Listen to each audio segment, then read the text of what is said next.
The clock on the microwave read 6:42 a.m. when I saw the first piece of it. A bright yellow plastic slide, absurdly cheerful against the muted greens and browns of the early morning mist that clung to the back acre. I was standing at my kitchen sink, waiting for the coffee to brew. A morning ritual, unchanged for the better part of 3 decades. The mug in my hand was heavy ceramic, a gift from my late wife, Eleanor. Its familiar weight was a small, solid anchor in the quiet tides of my days, but the yellow slide was an aberration, a discordant note in a symphony I had come to know by heart.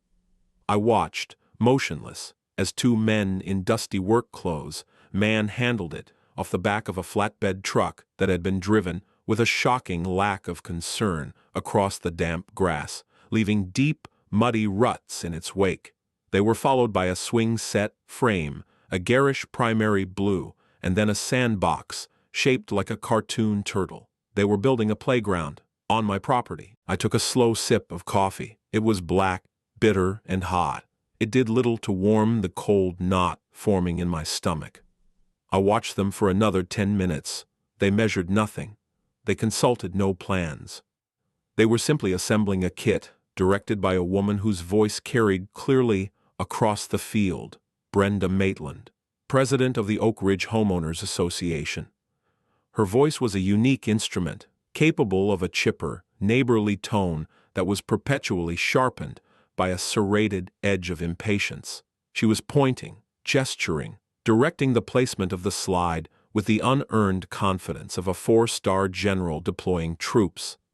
She was wearing a pink tracksuit and brand-new white sneakers that she was very careful to keep on the edge of the disturbed turf. She believed she was improving the community. She believed she was creating a space for joy and laughter. She believed the land she was standing on, the land her truck had just scarred, belonged to the HOA. She had no idea. I finished my coffee, rinsed the mug, and placed it carefully in the drying rack. I walked to the hall closet and retrieved my old field jacket and a pair of worn leather boots. As I laced them up, I could hear the rhythmic clank of metal on metal, the grunts of the workmen, the sounds of trespass, the sounds of a boundary being crossed, not just on a map, but in a more fundamental way. I walked out my back door and across the patio Eleanor had so carefully designed with flagstones we'd picked out together. The morning air was cool and damp. The grass was wet with dew. I did not hurry. I walked with a steady, even pace, my hands in my jacket pockets. I stopped about 50 feet from them, close enough to be seen, far enough not to be considered immediately confrontational. Brenda noticed me first. Her smile was wide, bright, and completely artificial. "Arthur, good morning. Isn't it just wonderful?" she called out, sweeping an arm across the scene of assembly. "The board approved it last month, a brand new play area for the neighborhood children. It's going to bring so much life to this dreary old common area." I said nothing. I just stood there, watching. My silence seemed to unnerve her more than any shout would have. Her smile tightened. The 2 workers paused, looking from her to me, sensing the shift in the atmosphere. "Well," she said, her voice losing some of its manufactured cheer. "Don't you have anything to say? We're making a real investment in the community here. The children will be so happy." I took my right hand out of my pocket. In it was my phone. I had already been recording for 2 minutes. I held it up slightly, just enough so the morning light glinted off the lens.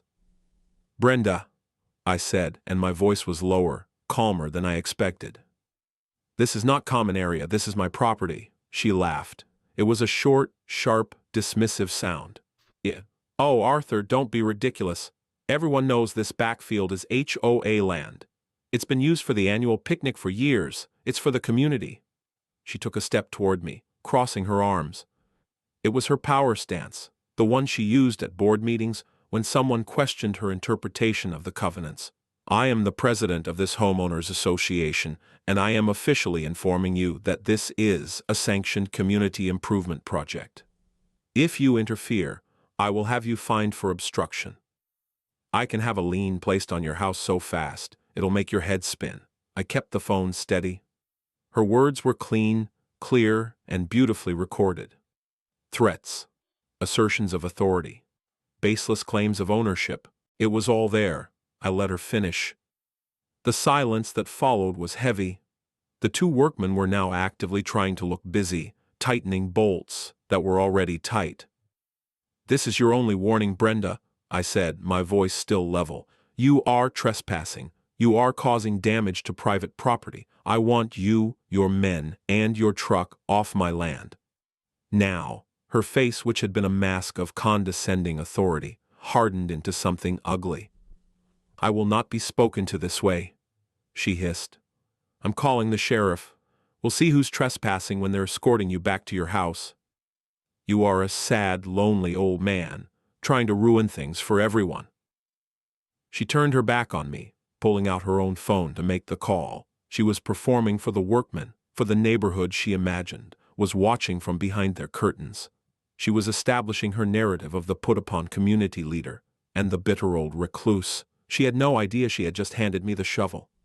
She had no idea that for the past 3 years, I had been meticulously documenting every single one of her transgressions. She had no idea that my entire professional life had been about the quiet, immutable truth of lines on a map.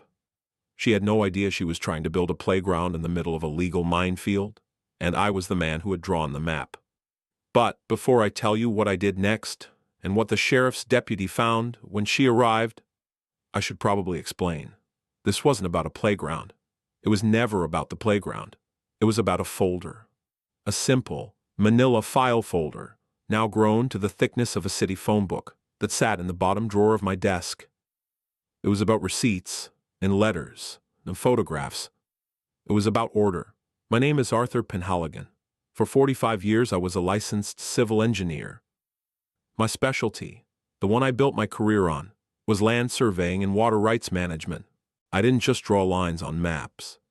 I interpreted the history of the land itself. I could read a century-old deed and understand the intent of a farmer who marked his boundary with a now-vanished oak tree. I could analyze topographical data and predict, down to the cubic foot, where water would flow in a 100-year flood. My work was a conversation between the past and the present, written in the precise language of degrees, minutes, and seconds, of metes and bounds. It is a profession that rewards patience, meticulousness, and an almost religious devotion to documentation. You cannot argue with a survey pin. You cannot intimidate a recorded easement. The paper trail is everything. It is the final arbiter. I retired 5 years ago, a year after Eleanor passed. We bought this house, the one at the end of the cul-de-sac, because of the back acre. It wasn't a perfect rectangle. It was a pie-shaped wedge of land that bordered the undeveloped county preserve. It was quiet. It was private. Eleanor loved to watch the deer that came out of the woods at dusk. We never fenced it. The previous owner, a kind old gentleman named Mr. Miller, had a casual handshake agreement with the nascent HOA board of the time, allowing them to use the field for a single day each year for a summer picnic. A neighborly gesture, nothing more. Nothing was ever written down. Nothing was ever recorded with the county. It was a license, not an easement, a temporary permission, revocable at any time, that did not transfer with the sale of the property. When I bought the house, I read every document in the title history.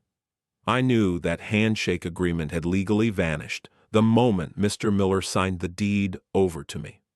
For the first few years I honored the tradition, out of respect for his memory. I didn't mind the single day of noise. It seemed a small price for neighborly peace. Then, 3 years ago, Brenda Maitland was elected HOA president. She didn't win on a platform of fiscal responsibility or community improvement. She won on a platform of control. Brenda was a woman who saw the world as a series of infractions waiting to be corrected. Her first act as president was to conduct a full neighborhood compliance audit. Suddenly, mailboxes that were a shade too beige were being flagged. People were receiving violation notices for garden hoses left coiled by their spigots. A family was fined $200 because their basketball hoop was, according to Brenda's tape measure, 2 inches too close to the sidewalk. She ruled by fear and by the sheer exhaustion of her targets. Most people like Mr. Henderson, 2 doors down, just paid the fines. It was easier than fighting.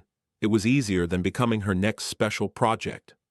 I watched all of this from a distance. I received my own notice.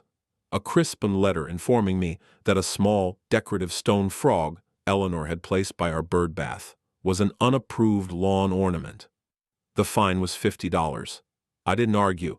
I didn't call her. I drove to the bank, got a cashier's check for the exact amount, made a photocopy of it, and mailed it with the violation notice via certified mail, return receipt requested. When the green card came back with her signature on it, I stapled it to the photocopy of the check and the original notice. I opened a new manila folder, wrote Maitland/HOA on the tab in neat block letters, and placed the documents inside. It was the first entry. I kept the receipts. The annual picnic on my back acre changed under her leadership. It was no longer a quiet affair with checkered blankets and potato salad. It became a catered event with a bouncy castle and a DJ. The year before the playground incident, her husband had tried to drive a catering truck onto the field and gotten it stuck. It had taken a tow truck to pull it out, leaving deep, gouged ruts in the lawn that I had to spend a weekend filling and reseeding. I sent the HOA a polite formal letter, again certified mail, informing them that due to the damage, the informal permission to use the property was hereby revoked. I included a receipt from the landscaping supply store for the topsoil and seed. Brenda's response was to read my letter aloud at the next HOA meeting, mocking my legalistic tone and calling me a curmudgeon. She declared with no authority whatsoever that the land was a historic community common area, and my letter was meaningless.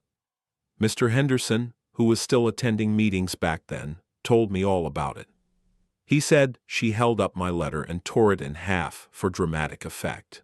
The board, composed of 2 sycophants and 1 perpetually intimidated retiree, voted unanimously to affirm the land's common area status. It was all in the meeting minutes, which, as a homeowner, I was entitled to receive. A copy of those minutes went right into my folder, along with my copy of the letter she had torn up. On paper, she had just documented that the HOA had received my formal notice of revocation and had chosen to ignore it, officially and deliberately planning to trespass.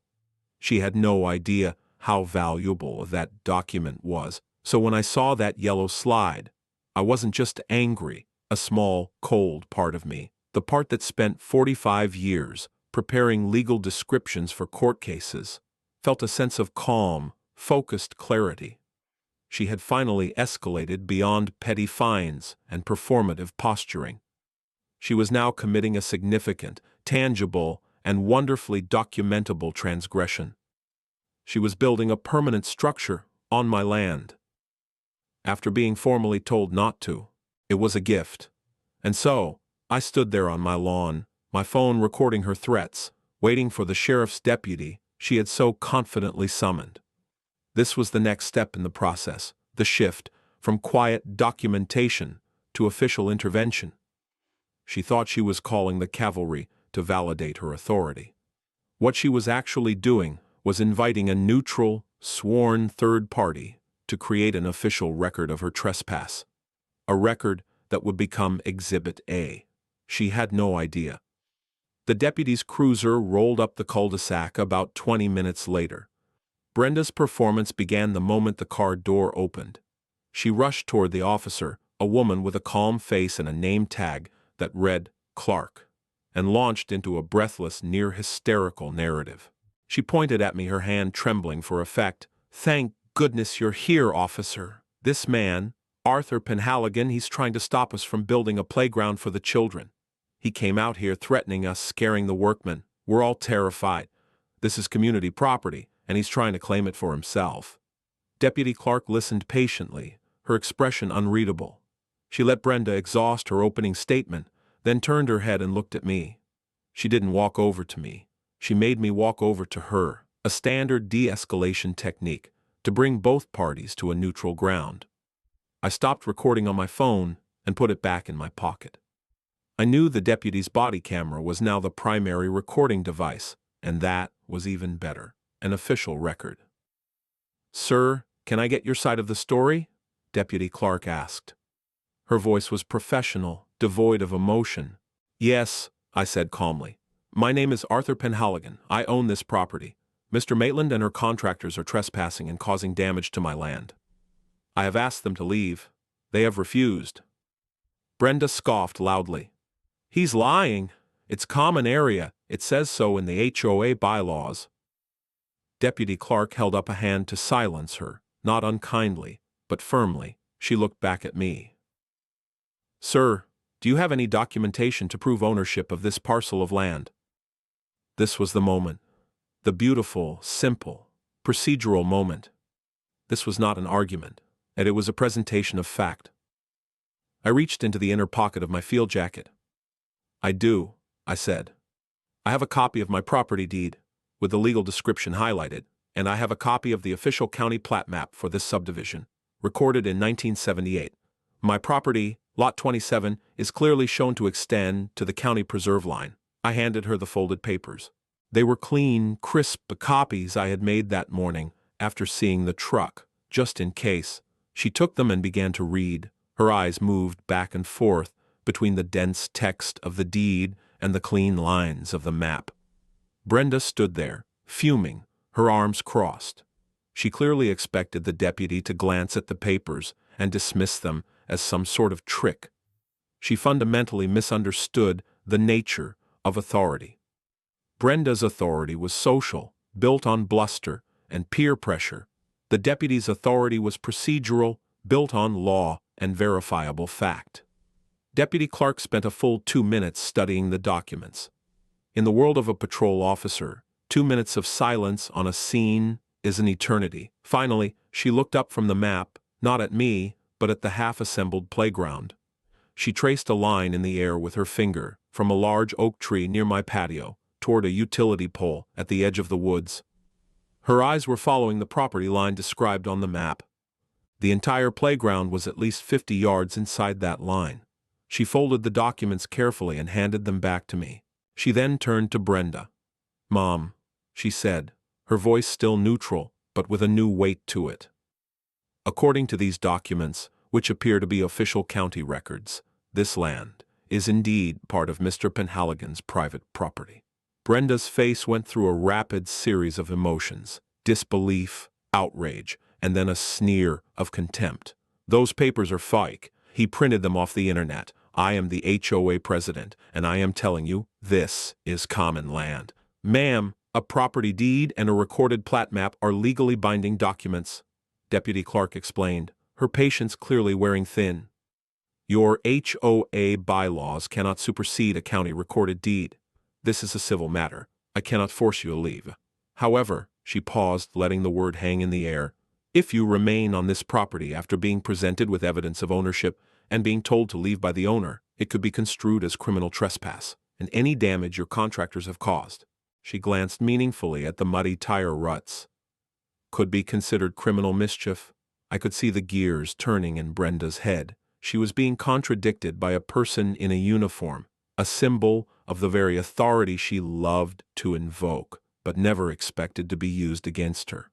Her entire world view was being challenged by a piece of paper. "This is ridiculous," she sputtered. "I'll have our lawyers look at this. You haven't heard the last of this, Arthur." She spun around and marched toward the workmen. "Pack it up.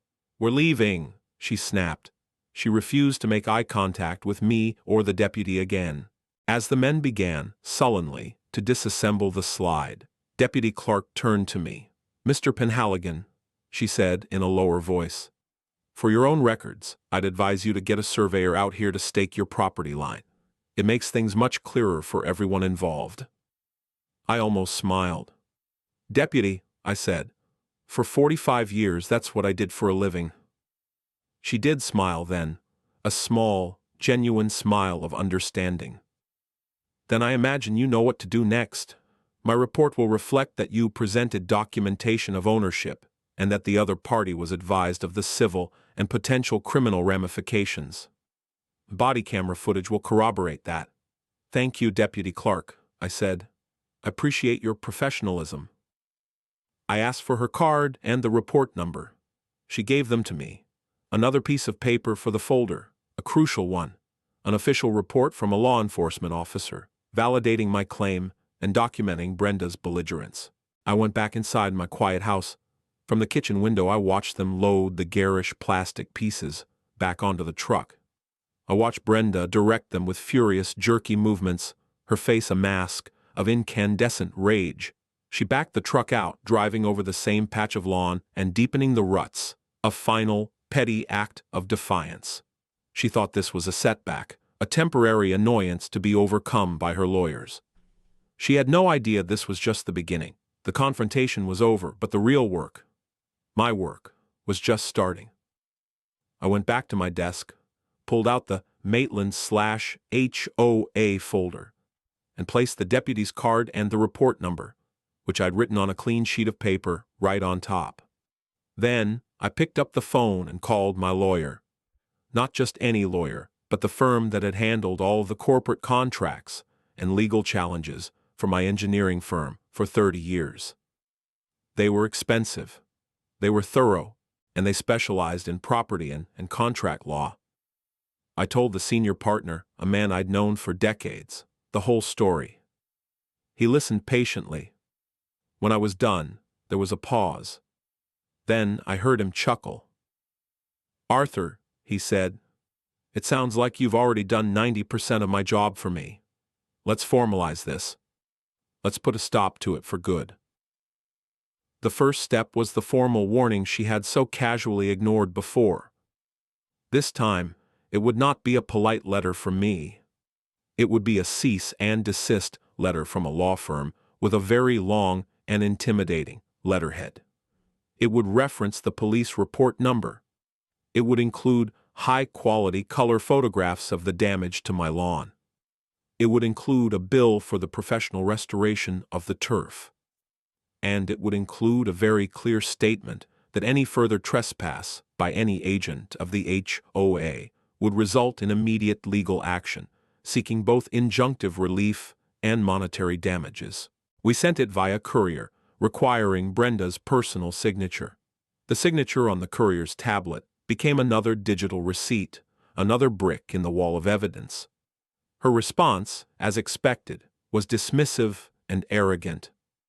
At the next HOA board meeting, she characterized the letter as a scare tactic from a rich old man trying to bully the community. According to the meeting minutes, which my new ally on the board, Sarah Jenkins, promptly forwarded to me, Brenda assured the board that the HOA's discount lawyer, a man who mostly handled traffic tickets and slip and fall cases, had told her we didn't have a leg to stand on. She convinced the board to formally reject our demand for payment and to authorize the lawyer to send back a defiant response. This was a critical mistake on her part. Her official, board-sanctioned rejection of a formal cease and desist, after a police warning, elevated the conflict from a neighborhood squabble to a matter of willful and ongoing intent. In the eyes of the law, this was now deliberate. She was documenting her own recklessness. I kept the receipts. While the lawyers exchanged increasingly pointed letters, I began my own work, the real work. I retreated to my home office, the room that had once been my sanctuary for drafting and calculations. I spread out the original subdivision plans on my large drafting table. These weren't copies. They were the full-size blueprints, the Mylar sheets I had requested from the county archives. Weeks before, just on a hunch. I spent hours with them, my reading glasses perched on my nose, a magnifying glass in my hand. I wasn't just looking at my own property line anymore. I was studying the entire ecosystem of the development. I was looking for the things that people like Brenda never see: easements, setbacks, and most importantly, drainage plans. Every development lives and breathes by how it handles water. A poorly designed subdivision will flood. A well-designed one will channel storm water away efficiently and safely. The original engineers of Oak Ridge in the 1970s had been competent. They had designed a system of culverts and swales to direct runoff from the entire 200-home tract toward the county preserve. And the main artery of that entire system, the primary drainage easement for the whole neighborhood, was a 50-foot wide channel. It ran right through the middle of my back acre, right where Brenda had tried to build her playground. It was a bombshell. This wasn't just about trespassing anymore. Building a permanent structure on a primary drainage easement is not just a violation of HOA rules. It's a major county code violation. If that easement were blocked by, say, the concrete footings for a swing set and a heavily compacted play area, a heavy rainstorm could cause catastrophic flooding for half the houses downstream. She hadn't just been trespassing on my land. She had been actively endangering the homes of the very people she claimed to be serving. I picked up the phone and called James, a sharp young man who had worked as a paralegal and researcher for my old firm. He was a wizard at digging through public records. "James," I said, "I have a project for you. I want every single permit application, variance request, and inspection report filed by the Oak Ridge HOA for the last 3 years. I also want a full background check on a Brenda Maitland. Check other states. I have a feeling this isn't her first rodeo." The next day, I hired a professional survey crew. I could have done the work myself, of course. I still had my old transit and rods in the garage, but I needed it to be unimpeachable. I needed a fresh third-party certification. They spent a morning at my property, using GPS and laser measurement tools that were science fiction when I started my career. They drove wooden stakes with bright orange flags into the ground every 20 feet along my property line. Then, at the precise corners of my lot, they drove in permanent markers, 3-foot lengths of steel rebar, capped with a yellow plastic cap, stamped with their firm's license number. They were solid, tangible, and legally irrefutable. The line was no longer an invisible concept on a map. It was a physical reality. The appearance of the survey stakes sent Brenda into a frenzy. She called the police again, claiming I was intimidating the community. The same deputy clerk responded. This time, her visit was much shorter. She took one look at the professional survey stakes, looked at Brenda, and explained what they were. She logged the call as unfounded and left. The report from this second visit also went into my folder. Brenda was now building a documented history of using emergency services for harassment. Meanwhile, James's research began to bear fruit. The permit search was a bust, which was exactly what I expected. Brenda had never filed for any permits for the playground. She had just ordered it and had it delivered, bypassing any official review process that would have immediately flagged the easement issue. But the background check was far more interesting. Brenda Maitland of Oak Ridge was 5 years ago Brenda Wallace of a suburb in another state. There, she had also been the president of her HOA, and there she had been removed from her position after a lawsuit involving the misuse of reserve funds and the levying of fraudulent fines. She had declared personal bankruptcy shortly after, changed her name to her mother's maiden name, and moved here to start over. She wasn't just a petty tyrant. She was a practiced grifter. The final piece of the puzzle came from an unexpected source. Mr. Henderson, the man fined for his shed, had been quietly stewing for years. He saw my survey stakes, saw me pushing back, and found a bit of courage. He came to my door one evening, twisting a worn baseball cap in his hands. He told me he was sorry he hadn't spoken up sooner. He said everyone was afraid of Brenda. Then he handed me a small USB drive. I started recording the audio of the board meetings on my phone a year ago. He mumbled, "She says the most amazing things when she thinks no one's keeping a record." That night, I listened to hours of recordings. And there it was. A board meeting from 6 months prior. Sarah Jenkins, the one board member with a conscience, was questioning the legality of a new fine Brenda had proposed. In the recording, Brenda's voice is clear and laced with contempt. "Sarah, stop talking about the documents. The documents don't matter. What matters is what we, the board decide. I am the president, and my interpretation is what counts. We are the law here. It was the smoking gun, a clear recorded statement of her disregard for the governing documents she was sworn to uphold. I now had a complete picture, a fortress of documentation. I had proof of ownership. I had a record of her trespass, documented by law enforcement. I had proof of her intent, documented in her own meeting minutes and certified mail receipts. I had proof of her negligence and the danger she was creating, documented in the original subdivision plans. I had proof of her history of fraud, and now I had her own voice on tape, admitting that she believed she was above the law. The final escalation came, as I knew it would, from a place of pure hubris, enraged by the survey stakes and her public humiliation by the deputy. Brenda scheduled a special executive session of the HOA board.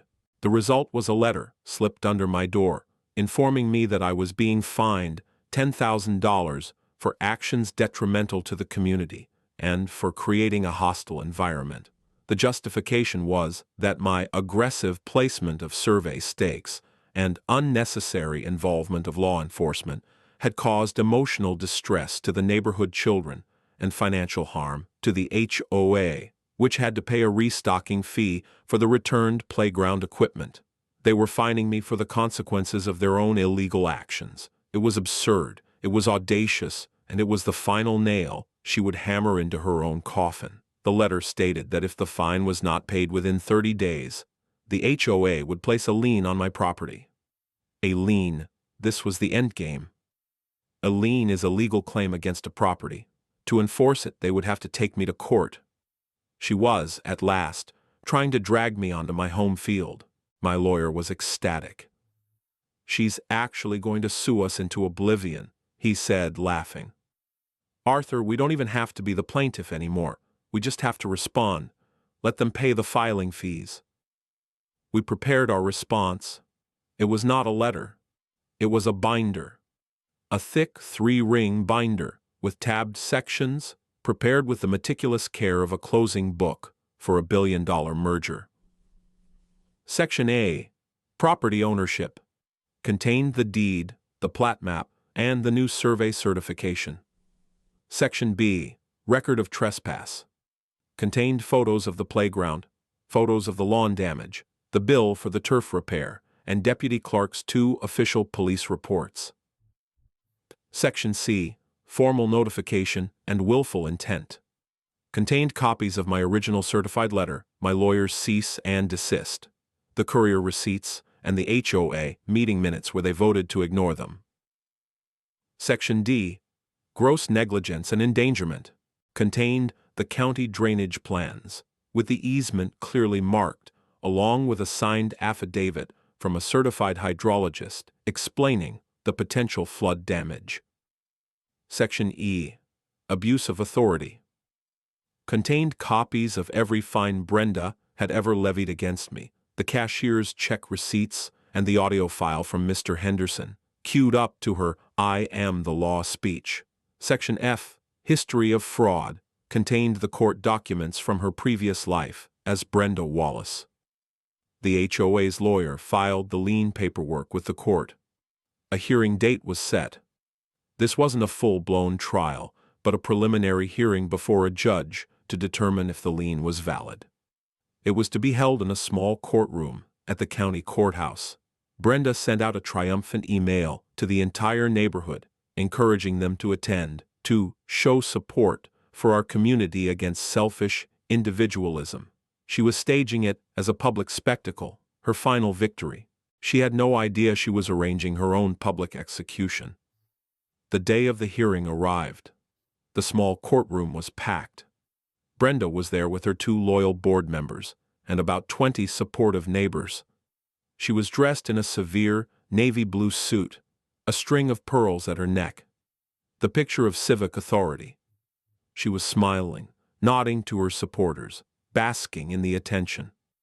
I sat with my lawyer at the plaintiff's table. I wore a simple tweed jacket. I had my binder. Sarah Jenkins and Mr. Henderson sat in the front row behind us, their faces pale but determined. The judge, a no-nonsense woman named Judge Carmichael, called the case.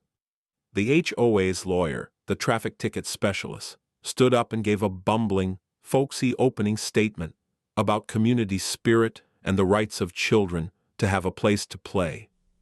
He painted me as a grumpy old hermit, a villain from a children's story, hoarding my land and terrorizing the neighborhood with lawsuits.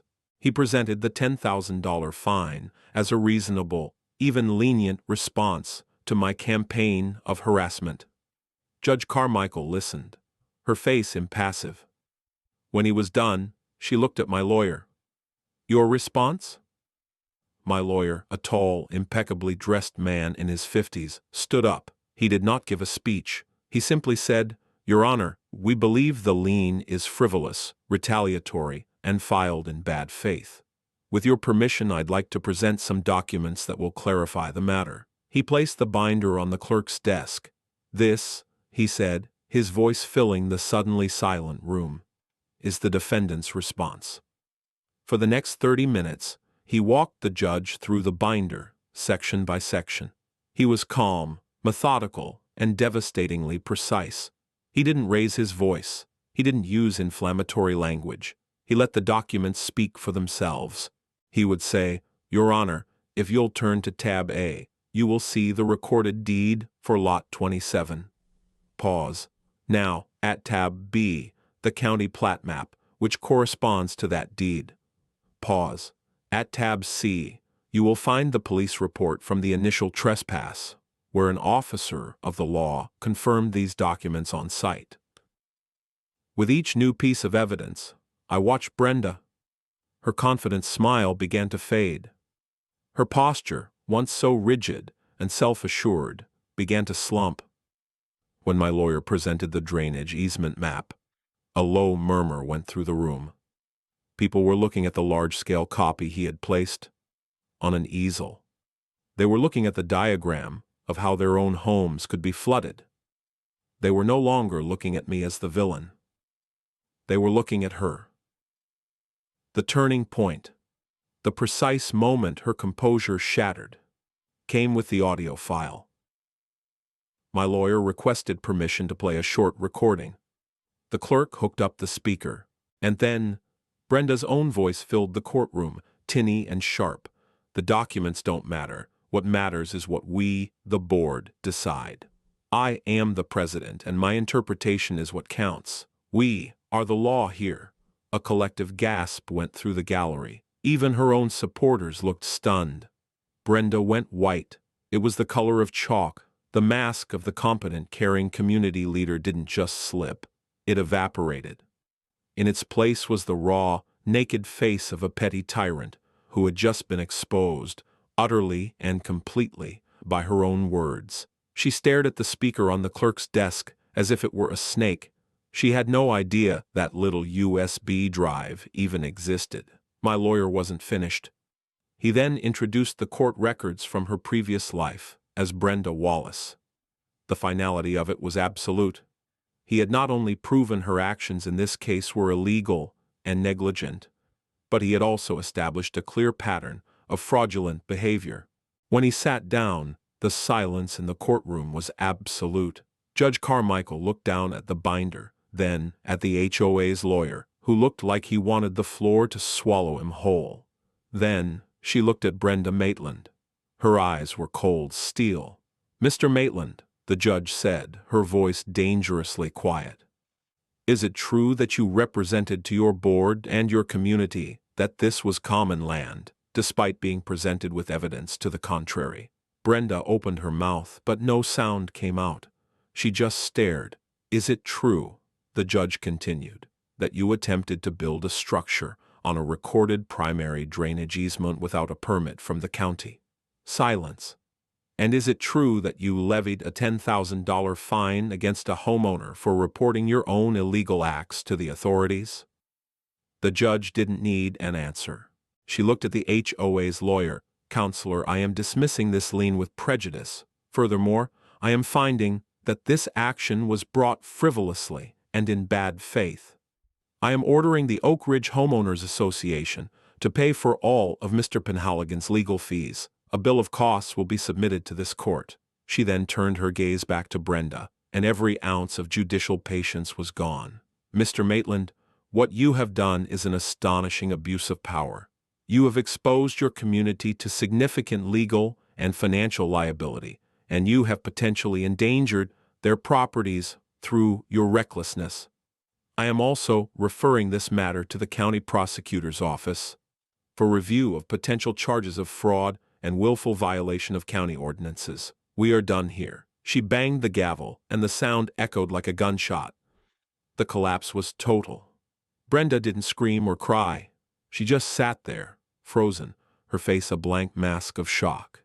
Her supporters, the ones who had patted her on the back just an hour before, now shuffled away, avoiding her eyes, murmuring to each other. They melted out of the courtroom.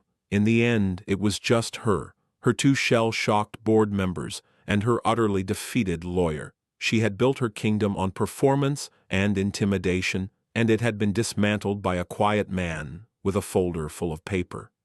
The aftermath was swift and comprehensive. The county prosecutor did indeed open an investigation. Faced with a mountain of evidence, they offered Brenda a deal.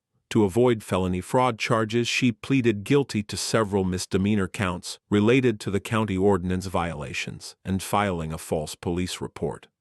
She was sentenced to probation and a hefty fine, which, given her previous bankruptcy, she had no way of paying. The HOA itself was in chaos. Once the full extent of her actions and the resulting legal fees became public, there was a special meeting. Sarah Jenkins, armed with copies of the evidence from my binder, called for a recall vote. Brenda didn't even show up. She was recalled by a vote of 184 to 3. Sarah was elected the new board president that same night. The financial consequences for the HOA were severe. My legal fees were substantial, and the judge's order was ironclad. They had to pay. Their insurance carrier, upon learning that Brenda had acted against legal advice and deliberately ignored governing documents, sued both her and the HOA to recoup their losses, arguing she had acted outside the scope of her duties. The HOA was forced to levy a special assessment on all the homeowners to cover the costs. It was a bitter pill for the residents to swallow, but it was also an expensive lesson in the importance of responsible governance. For the first time, people started showing up to board meetings. They started reading the bylaws. They started paying attention. Under Sarah's leadership, the entire fine and violation system was overhauled. Every penalty Brenda had ever issued was reviewed. Mr. Henderson's fines for his shed were rescinded, and the money refunded, with interest. The rule about lawn ornaments was struck from the books. The tone of the neighborhood changed. The air of suspicion and petty tyranny lifted. People started talking to each other again. The week after the hearing, 3 different neighbors brought over baked goods. A banana bread, a plate of cookies, an apple pie. They were small gestures of peace, of gratitude. Mr. Henderson just shook my hand, his eyes a little misty. "Thank you," he said. "You gave us our neighborhood back." Brenda and her husband sold their house at a loss 6 months later and moved away. I never saw her again. The house was bought by a young family with 2 small children. They seem nice, and so I sit on my back porch now in the same chair Eleanor and I used to share, and I look out over my back acre. The grass has grown back over the ruts. It's green and peaceful. The survey stakes are still there. The bright orange flags long since faded by the sun, the steel pins a dull rust color. They are quiet sentinels, markers of a truth that was tested and held firm. They are not symbols of ownership. Not really. They are symbols of order. The folder is still in my desk drawer, but I haven't opened it since the hearing. I don't need to. Its purpose is served. Sometimes I think about the whole affair, about the absurd amount of time and energy and money that was spent because one person believed her feelings were more important than facts. She believed a community was a thing to be ruled, not a thing to be lived in. She believed that paper was just paper, easily torn and discarded. She had no idea that some pieces of paper are load-bearing walls. They hold up the entire structure of civil society. My life has returned to its quiet rhythm. The coffee brews at 6:30. I read the paper. I tend to the garden Eleanor planted. At dusk, I watch the deer emerge from the woods at the edge of my property, stepping cautiously into the open field. They graze peacefully, secure within a boundary they cannot see, but which I, for their sake and for mine, made undeniably real. The playground was never the point. The point was the quiet, steady, unyielding line. The line between what is mine and what is yours. The line between opinion and fact. The line between chaos and peace. And finally, after all the noise, there is peace.